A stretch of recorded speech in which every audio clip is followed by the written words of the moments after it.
수요예배 나오신 여러분을 환영하고 축복합니다. 함께 묵도하심으로 2021년 1월 13일 수요예배를 하나님께 올려드리겠습니다.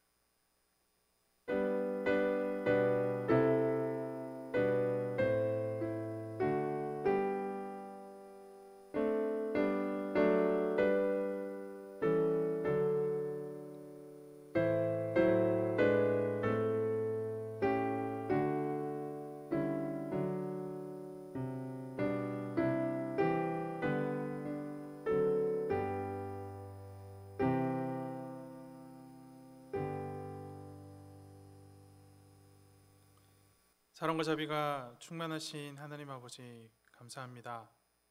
우리 가운데 귀한 수요예배를 드릴 수 있는 기회를 허락하시고 주의 말씀을 듣고 우리의 삶을 점검하는 귀한 은혜의 시간을 허락하심에 감사합니다.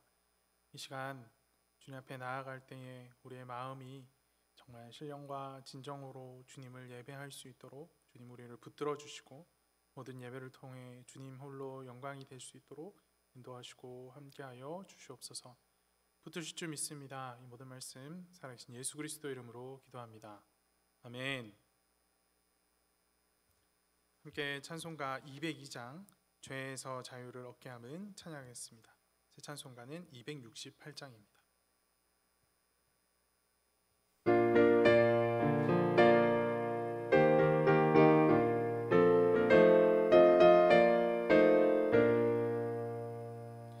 죄에서 자유를 얻게 함은 보혈의 능력 주의 보혈 시험을 이기는 승리되니 참 놀라운 능력이로다. 주의 보혈 능력이 있도다. 주의 피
사랑과 자비가 충만하신 하나님 아버지, 죄로 인해 죽을 수밖에 없었던 저희를 구원하여 주시고 주의 자녀 삼아 주셔서 하나님 나라 백성다운 삶을 살 수 있도록 인도하여 주심에 참으로 감사합니다.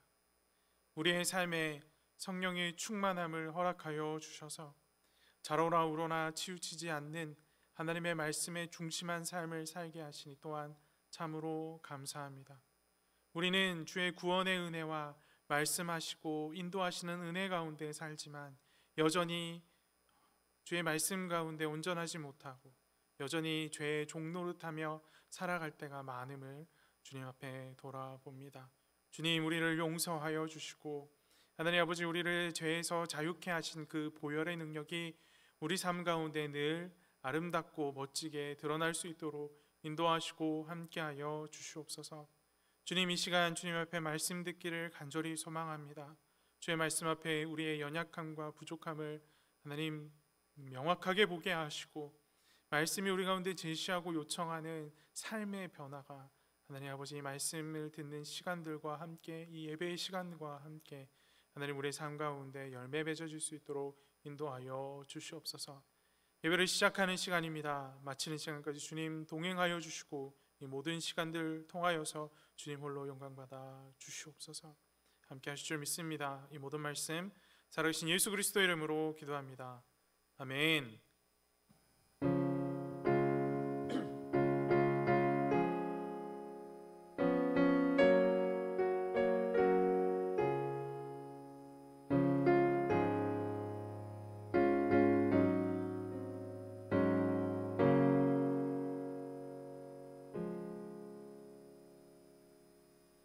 함께 찬송가 182장 구주의 십자가 보혈로 찬양하겠습니다.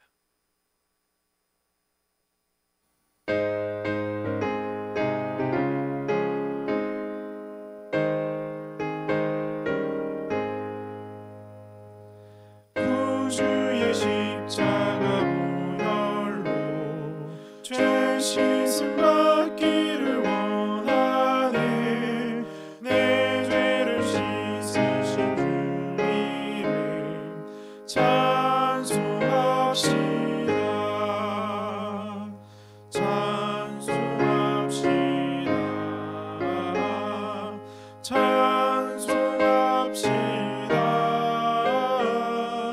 내 죄를 씻으신 주 이름 찬송합시다. 죄악을 속하여 주신 주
함께 보실 하나님의 말씀은 누가복음 5장 17절에서 26절까지 말씀입니다.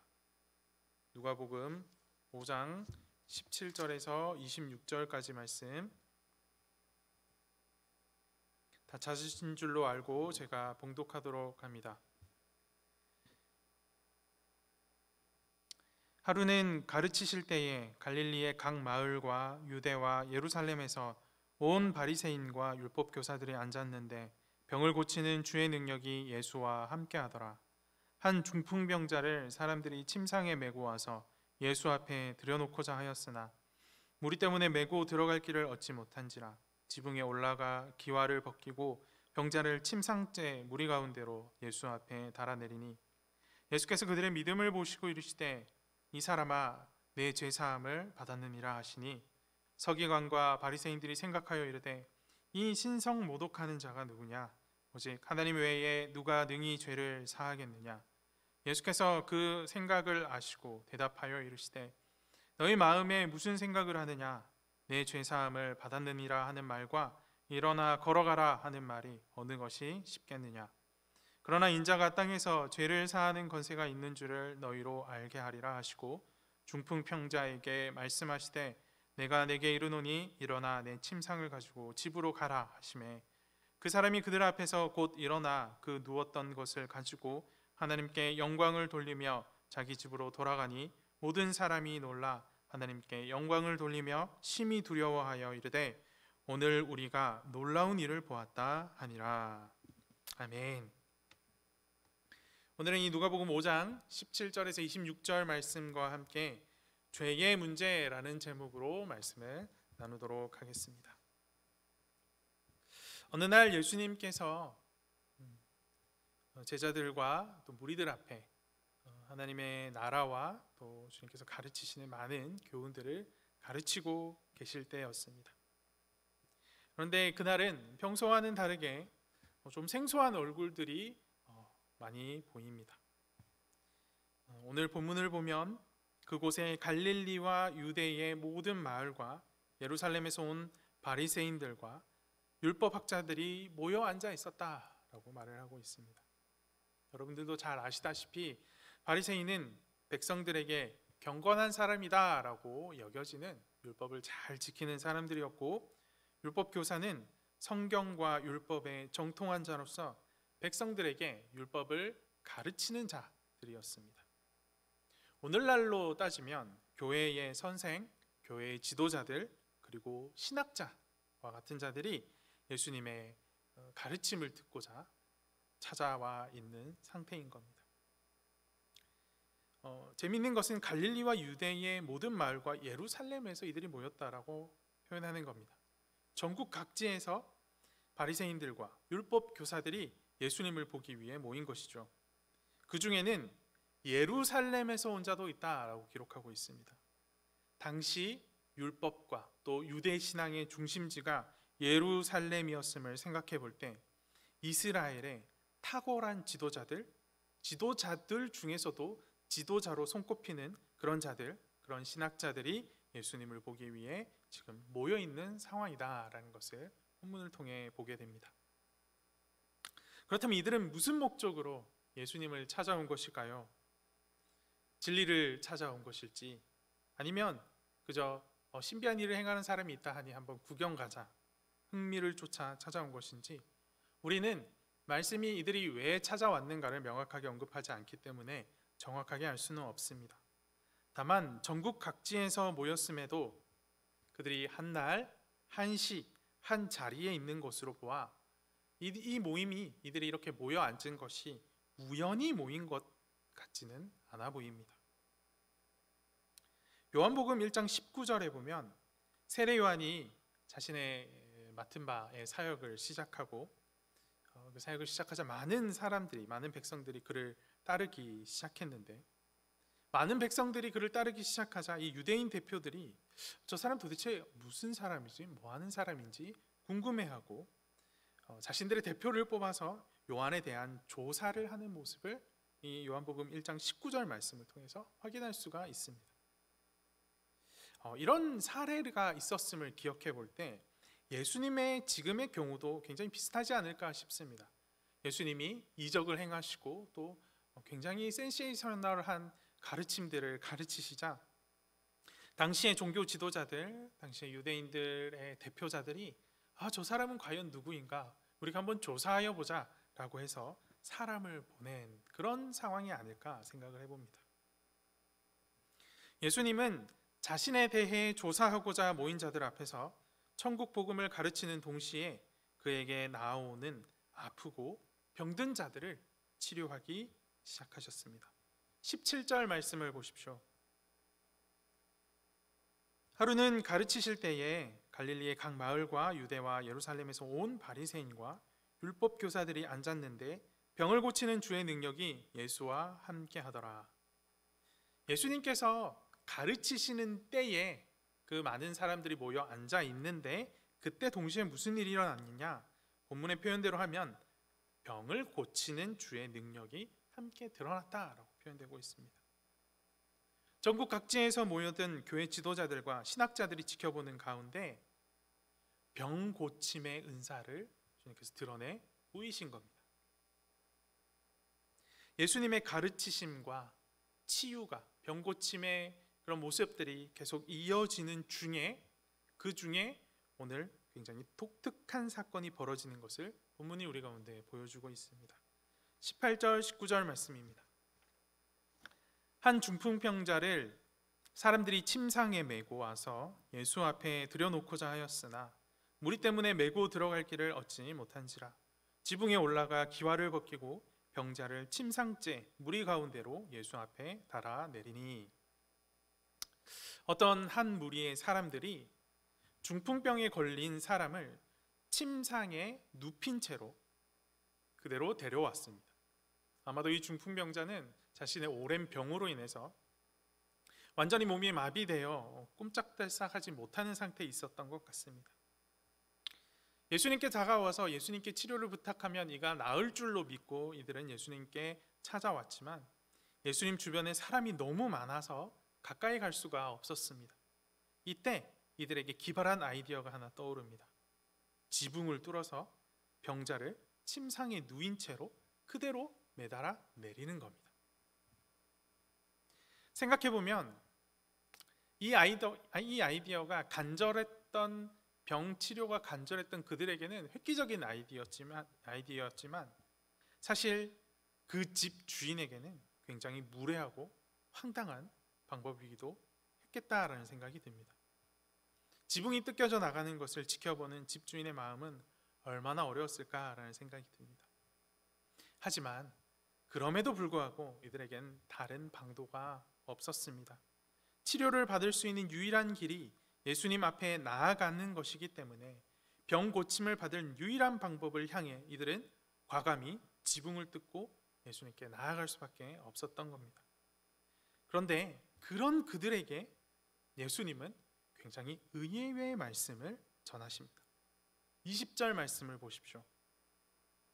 예수께서 그들의 믿음을 보시고 이르시되 이 사람아 내 죄사함을 받았느니라 하시니 지붕을 뜯고 중풍병자를 예수님 앞에 데려온 자들은 예수님께 나아가면 병을 고쳐주실 것을 기대하고 있었습니다. 병을 고침받는 것이 그들의 1차적인 목적이었다는 거죠.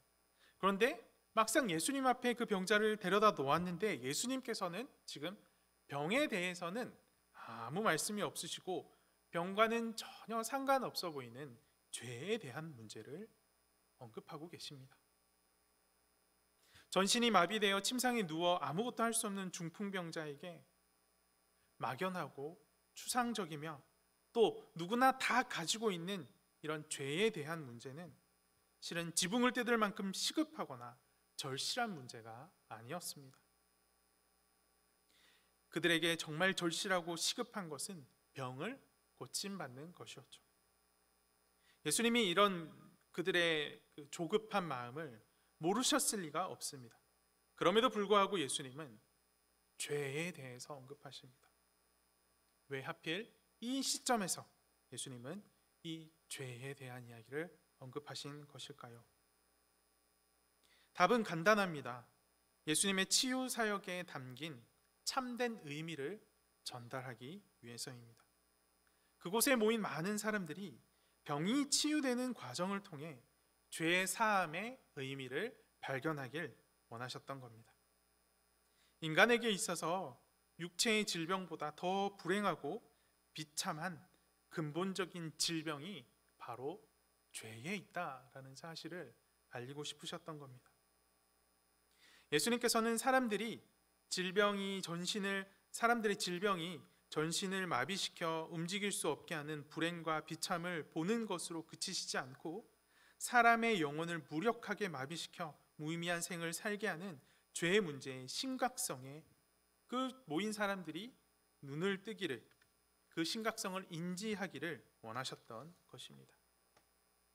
특히 예수님의 가르침과 행하시는 일을 직접 살피고 그가 어떤 분이신지를 확인하고자 하는 이스라엘 지도자들, 또 신학자들, 그들이 함께 있었기에 주님께서는 이 사실을 더욱 명확하게 밝혀야 되겠다라고 마음먹으셨던 것 같습니다.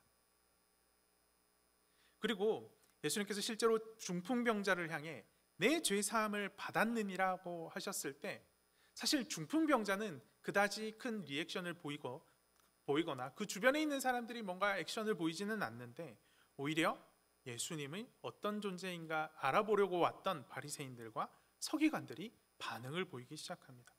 예수님의 어떤 의도가 들어맞기 시작한 것이죠. 21절 말씀을 보십시오. 그 반응을 확인할 수 있습니다. 서기관과 바리새인들이 생각하여 이르되 이 신성 모독하는 자가 누구냐? 오직 하나님 외에 누가 능히 죄를 사하겠느냐? 예수님께서 중풍병자에게 내 죄 사함을 받았느니라 라고 하셨을 때 바리새인과 서기관들은 예수님의 그 발언 속에 함축된 의미를 굉장히 빠르게 캐치해냅니다. 어떻게 그렇게 예수님의 의도를 빨리 캐치할 수 있었을까? 이들이 성경에 능통한 자들이었기 때문에, 신학적으로 굉장히 뛰어난 자들이었기 때문에 가능했던 겁니다.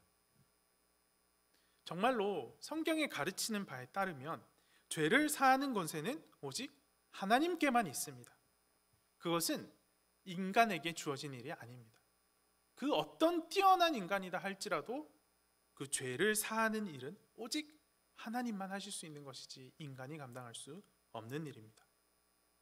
서기관과 바리새인들, 율법학자들, 성경에 능통했기에 이 사실을 너무나 명확하게 잘 알고 있었습니다. 그래서 예수님이 내 죄사함을 받았느니라 라고 말씀하셨을 때 그 말에 대한 문제점을 예리하게 파악할 수 있었던 겁니다.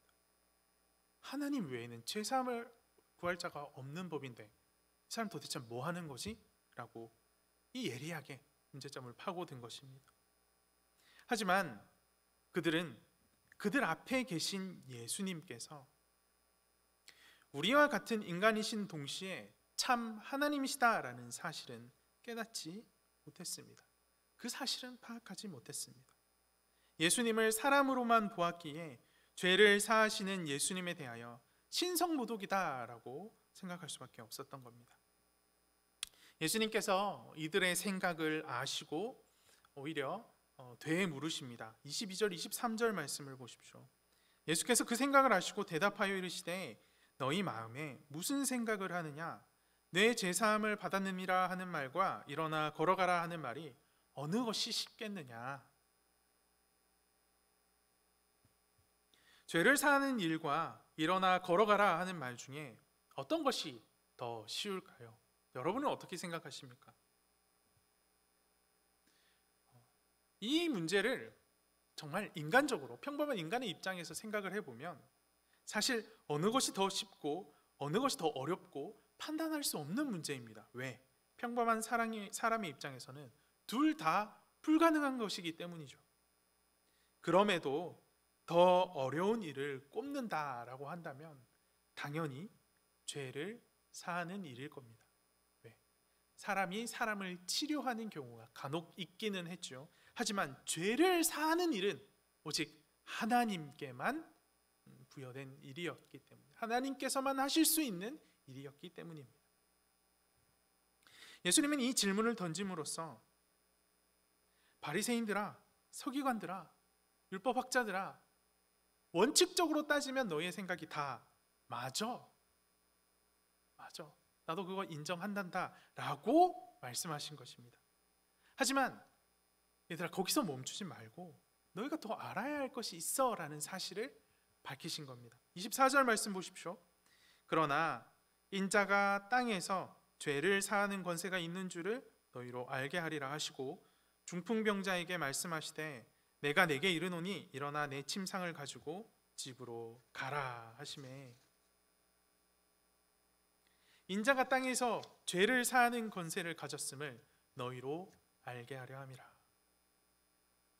예수님께서는 지금 의도적으로 하나님만이 하실 수 있는 일, 곧 죄 사함을 선언하신 겁니다. 이렇게 하신 이유는 그가 참 사람이신 동시에 참 하나님이다라는 사실을 거기에 모인 무리들, 특별히 종교 지도자들, 특별히 하나님의 말씀에 능통한 자들에게 알리시기 위해서였습니다. 그리고 예수께서 이 땅 가운데 오셔서 행하시고자 하는 궁극적인 사역의 목표를 알려주시는 겁니다. 인간의 모든 불행과 비참의 근원이요, 인간의 가장 근본적인 문제인 죄를 사해서 죄에서 자유를 얻게 하기 위해서 내가, 하나님인 내가 인간의 몸을 입고 이 땅 가운데 왔다라는 사실을 밝히신 것입니다. 그리고는 그 사실을 증명이나 하듯 중풍병자에게 일어나 내 침상을 가지고 네 집으로 가라 라고 말씀을 하십니다. 그러자 그 즉시 누워있던 이 중풍병자가 침상에서 벌떡 일어나 하나님을 참 찬송하며 집으로 돌아갑니다. 사람이 가질 수 없는 놀라운 치유의 권능과 오직 하나님에게만 속해 있는 죄사함의 권능이 동시에 드러난 것입니다. 바리새인도 서기관도 율법교사도 상상하지 못한 놀라운 일이 예수님을 통해서 일어난 것입니다. 이를 목격한 자들의 반응 궁금하지 않으십니까? 26절 말씀이 그 반응을 보여줍니다. 모든 사람이 놀라 하나님께 영광을 돌리며 심히 두려워하여 이르되 오늘 우리가 놀라운 일을 보았다 하니라. 예수님께서 행하신 일은 참으로 하나님의 영광 그 자체였습니다. 모든 사람이 인정할 수밖에 없는 놀라운 권능이었습니다. 몸이 아픈 자이든 몸이 아픈 자들을 지켜보는 가족이든 또 그들의 친구이든 존경받는 종교 지도자이든 유명한 신학자이든 그 누구라도 인정할 수밖에 없는 놀라운 권능, 하나님의 영광 그 자체였던 것입니다. 오늘 본문은 예수님께서 자신의 공생의 사역 중에 자신이 병 고치는 일을 통하여서 그것에 담겨 있는 의미, 그런 일들을 감당하시는 이유에 대해서 우리 가운데 밝히 드러내는 본문이었습니다. 예수님께서 병을 고치시고 아픈 자들을 치료하신 이유, 그 표면적인 건강의 회복, 생명의 회복을 허락하신 것이 아니라 더 근본적인 문제, 죄의 사함의 문제를 해결하심으로 참 생명의 주인이신 그것을 회복하실 예수님의 사역을 드러내신 것입니다. 예수님께서 자신의 공생의 사역을 통해 가르치시고자 드러내고자 했던 것이 무엇인지 오늘 우리는 이 본문을 통해 분명하게 보게 됩니다. 바로 죄의 사함입니다. 예수님은 눈에 보이는 신비에 주목하는 우리에게, 그리고 당시의 그 수많은 종교 지도자들에게 눈에 보이지 않는 죄의 문제를 해결하는 것에 더 큰 관심을 가져야 할 것이다 라고 언급하신 것입니다. 그리고 그 일이 예수 그리스도를 통해 가능하다라는 사실을 보여주셨습니다. 그리고 그 죄의 문제는 말씀에 능통하건 아니건, 몸이 아프건 아니건 그곳에 모인 모든 자들에게 필요하다라는 사실을 분명하게 밝히셨습니다. 작년에 C.S. 루이스 이후의 최고의 기독교 변증가라고 불리던 라비 제커라이어스라는 복음 전도자 겸 신학자가 세상을 떠났습니다. 그가 감당한 복음 전도 사역과 또 그가 쓴 책과 강의는 많은 그리스도인들에게 영향을 주었고 또 많은 사람들이 그를 인정하게 되는 계기가 많은 사람들이 인정을 받았습니다. 그런데 그가 죽고 난 후 얼마 지나지 않아서, 정말 얼마 지나지 않았습니다. 작년에 죽었으니까요. 얼마 지나지 않아서 충격적인 소식들이 들려옵니다. 그가 살아있을 때에 다수의 여성에게 성폭력을 저질렀다라는 소식입니다. 이와 관련된 소식들 그리고 보도 내용들을 종합해 보면 그의 범행은 일시적이거나 우발적인 것이 아니라 지속적이고 반복적인 일이었다라고 합니다. 하나님의 말씀을 전하는 삶을 살았는데 그 삶을 살면서 지속적으로 반복적으로 정말 입에 담기도 어려운 죄를 행하고 있었던 겁니다. 분명 뛰어난 복음 전도자이자 학자였고 변증가였습니다. 늘 복음을 말하였지만 사실 죄와 싸워서 이기는 복음의 능력을 경험하지는 못했던 겁니다. 이런 기랴성 같은 우리의 존경을 한 몸에 받았던 신학자들, 지도자들, 이런 자들의 타락을 바라보며 죄의 참혹함을 봅니다.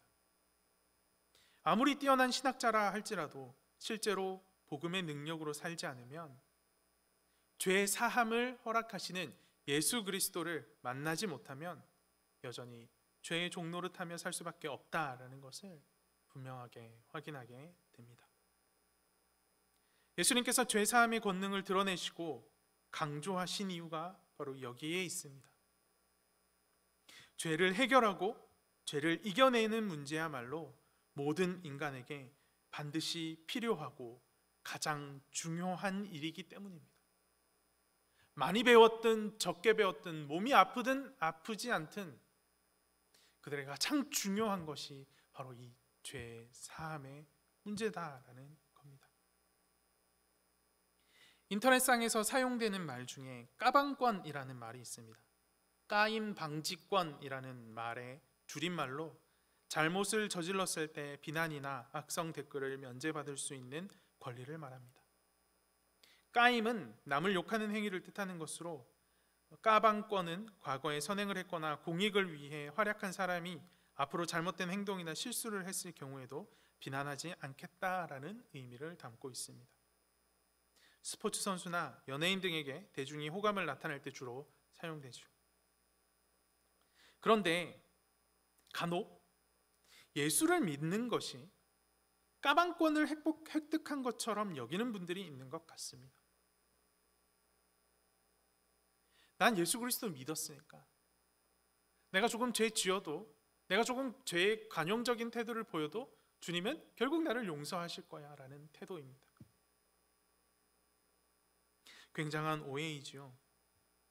예수 그리스도를 믿었다라는 것은, 예수 그리스도를 믿는 믿음은 죄 사함의 은혜를 입었음을 말하며 죄의 종에서 벗어나 죄에서 자유함을 얻었다라는 것을 의미합니다.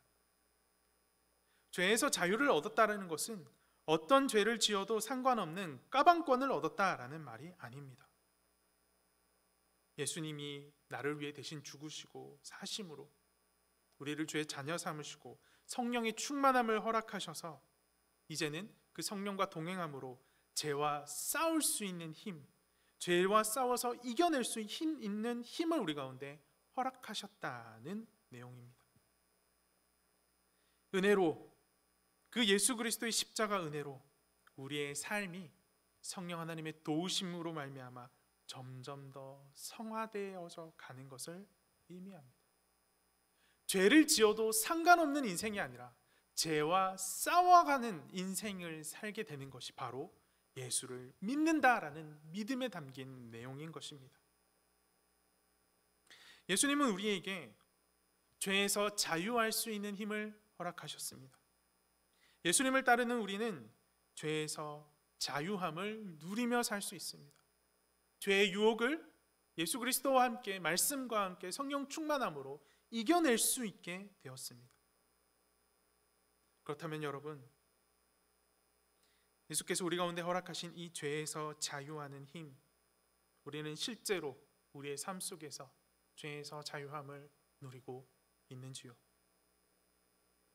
사람의 시선에서의 자유함이 아닌 하나님 앞에서 죄로부터 자유함을 누리고 있습니까? 급하지 않아서 누구나 다 죄인이니까 눈에 보이지 않는 걸 뭐 이러면서 간단하고 쉽게 덮어놓고 지내오진 않으셨는지요? 오늘 본문은 우리에게 죄의 심각성과 죄 문제 해결의 중요성을 분명하게 보여줍니다. 그리고 이 문제를 해결한 유일한 길이 있다, 유일한 방법이 있다라는 사실도 알려줍니다. 그 방법이 무엇입니까? 바로 예수 그리스도에게 나아가는 것입니다.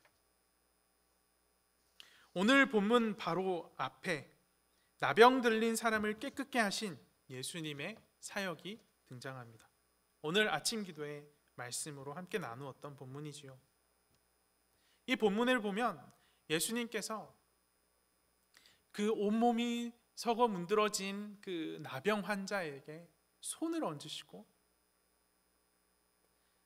내가 원하노니 깨끗함을 입으라 라고 말씀하시는 장면이 등장합니다. 나병 환자와 접촉하는 것이 당시 유대 사회에서 부정하게 되어지는 일들을 생각해 보았을 때 예수께서 그에게 그의 몸에 손을 대었다는 것은 부정함을 입을 각오를 하시고 주님께서 손을 대었다는 겁니다. 좀 더 확대해서 이야기해 보면 어떤 부정한 자도 주님께서는 만져주시고 찾아와 주시고 깨끗함을 허락하신다라는 겁니다. 예수님은 우리의 더러움과 죄악을 개의치 않으시는 분입니다. 그런 분께 나아가 우리의 죄의 문제를 솔직하게 털어놓고 회개하고 주님, 저도 깨끗하게 해주십시오. 나병 환자를 깨끗게 하셨던 것처럼 제 부정함을 깨끗하게 해주십시오라고 간구한다면 주님께서 나병 환자에게 허락하신 깨끗함을 입는 은혜를 우리 가운데도 허락하실 겁니다. 주 앞에 엎드려 깨끗함을 구하십시다. 우리를 사랑하셔서 십자가에 자신의 생명을 드린 그 예수님께서 우리에게 진정한 깨끗함을 허락하실 것입니다. 그 깨끗함과 함께 죄에서 참된 자유함을 누리는 모든 대학교의 성도들이 되기를 간절히 소망합니다. 함께 기도합시다. 살아계셔서 역사하시는 하나님 아버지 감사합니다. 오늘 이 말씀을 통하여서 우리의 죄의 문제가 얼마나 심각하고 중요한 문제인지 깨닫게 됩니다. 이 죄의 문제는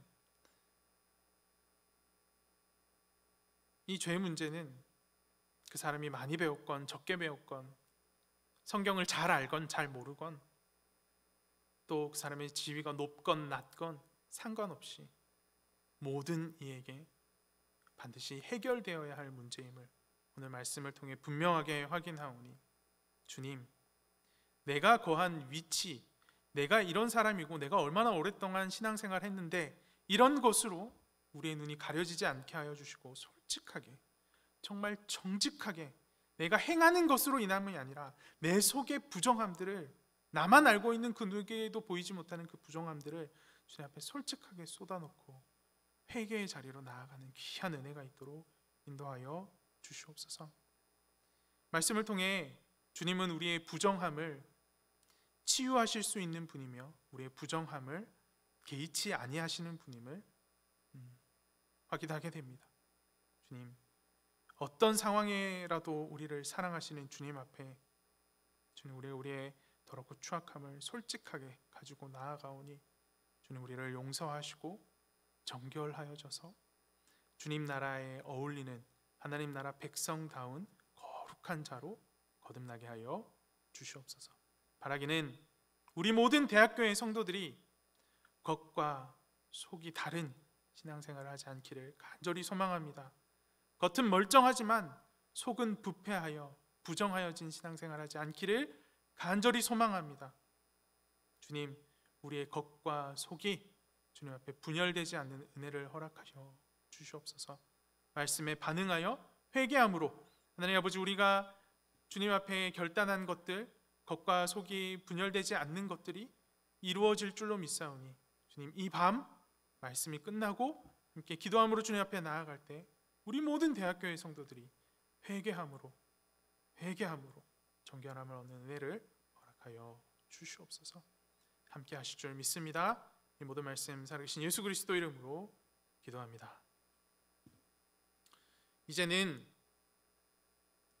우리 주 예수 그리스도의 은혜와 하나님의 사랑과 성령의 교통하심이 주님 앞에 정결함을 구하고자, 주님 앞에 깨끗함을 얻고자 주님 앞에 나아가는 모든 대학교의 성도들 머리 위에 이제로부터 영원까지 함께 있을지어다. 아멘.